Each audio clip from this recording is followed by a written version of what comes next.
방역당국은 클럽 방문자들의 신분 노출을 꺼리는 이들을 위해 무료 익명검사를 전국으로 확대하려고 합니다. 클럽 근처에 있던 기지국에 접속한 번호로 전수조사를 한다고 합니다. 신분 노출을 우려할 필요가 없으며 이름을 비워둔 채 보건소별 번호를 부여하고 전화번호만 확인하도록 하겠다고 밝혔습니다.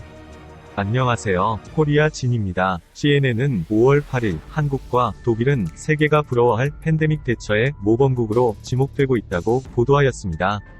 한국이 방역에 성공한 것은 절대 우연하게 이루어진 것이 아니다라며 한국은 광범위한 검사, 공격적인 접촉자 추적, 엄격한 공공보건 대책, 봉쇄 없이 확산을 억제할 수 있도록 한 디지털 기술 조합이 한국의 비결이라고 하였습니다. 전 세계에서 가장 안전한 한국이 생활방역으로 전환하던 시점에서 많은 사람들이 클럽 감염을 우려하던 일이 발생하였습니다. 이태원 클럽에 확진자와 동선이 겹치지 않는 또 다른 유명 클럽에서도 확진자가 나오게 되면서 증상 없는 20대, 30대 감염자가 광범위하게 퍼진 것이 아니냐는 우려가 나오고 있습니다. 확산을 막기 위하여 정부와 지자체는 전국의 유흥시설 운영자재 행정명령을 바로 시행하여 빠른 후속 조치를 취하였습니다. 전국 12곳에서 2주간 유흥시설 집합금지명령 시행에 나섰습니다. 각 지방자치단체는 명령을 위반해 영업하던 중 확진 환자가 발생하면 치료비 등 구상권을 청구하는 강력 조치를 시행할 방침이라고 밝혔습니다. 방역당국은 신분 노출을 꺼리는 이들을 위해 무료 익명검사를 전국으로 확대하려고 합니다.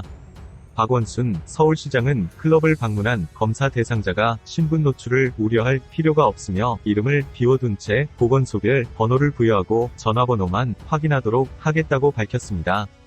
클럽 근처에 있던 기지국 접속자를 서울시가 확보해 C19 검사를 받도록 요청하는 문자 메시지를 발송했다고 5월 12일 박원순 서울시장이 밝혔습니다.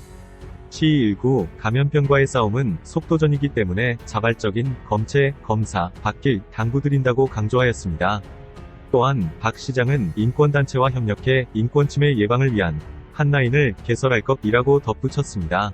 많은 분들의 헌신과 희생으로 어렵게 잡아낸 이 자유로운 평범한 일상을 언제든 다시 국가재난 상황을 겪게 될 수 있다는 위기감과 경각심을 가져야 한다는 것을 일깨워 주었습니다.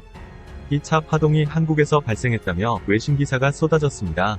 대부분 2차 폭발을 막을 수 없을 것이라고 예측하는 언론들이 많은 반면 이런 상황 속에서 어떻게 대처할 계획인지 모든 나라에서 주시하고 있습니다. 또한 방역당국에서 이성적으로 접근하여 최선의 방법으로 대처하고 있는 것에 놀라고 있습니다. 클럽 방문 기록을 가짜로 기재하여 기지국에 접속한 번호로 전수조사를 한다고 합니다. 자신의 이름을 기재하지 않아도 검사할 수 있는 익명검사를 허용하였으며 해당 지역에 지나갔어도 모두 무료로 검사받을 수 있게 하였습니다. 이번 사례를 더 이상 확산 없이 막아내고 이후에 확진자가 나오더라도 한국이 다시 한번 세계 표준이 되어 전 세계에 희망을 전해주었으면 좋겠습니다. 질병관리본부를 질병관리청으로 격상하여 관심 단계부터 심각 단계까지 책임지고 대응할 수 있도록 바뀌어 2차 대유행을 대비할 수 있게 적극 추진될 전망입니다. 대한민국은 무능력한 세계보건기구에도 의지할 수 없으며 정보 공개를 투명하게 하지 않아 상황을 최악으로 만든 중국과 검사를 하지 않고 확진자 수를 줄이는 일본에게도 혈맹국인 미국에게서도 의지할 수 없는 상황입니다.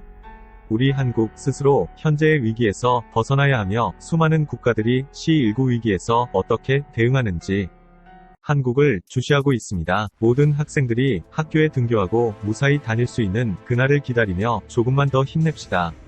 5월 7일 국민일보는 단독 이태원 게이클럽에 C19 확진자 다녀갔다는 이 기사는 클릭수와 이슈는 받았겠으나 방역에 어떤 도움이 되지 않는다는 평가가 많습니다. 또한 국민일보 5월 9일 기사에는 수면방에 대한 기사를 성소수자에게 책임을 더 씌우는 듯한 이 기사는 방역에 방해가 될 뿐이며 특정 집단을 희생양으로 삼아 기사화하였습니다. 권준욱 중대본 부본부장은 이렇게 얘기하였습니다. 확진자는 치료를 받아야 하는 한 명의 환자에 불과합니다. 어떠한 편견이나 차별도 방역활동에는 도움이 되지 않습니다. 사실상 편견이나 차별은 방역에 해가 됩니다. 이상 코리아진이었습니다.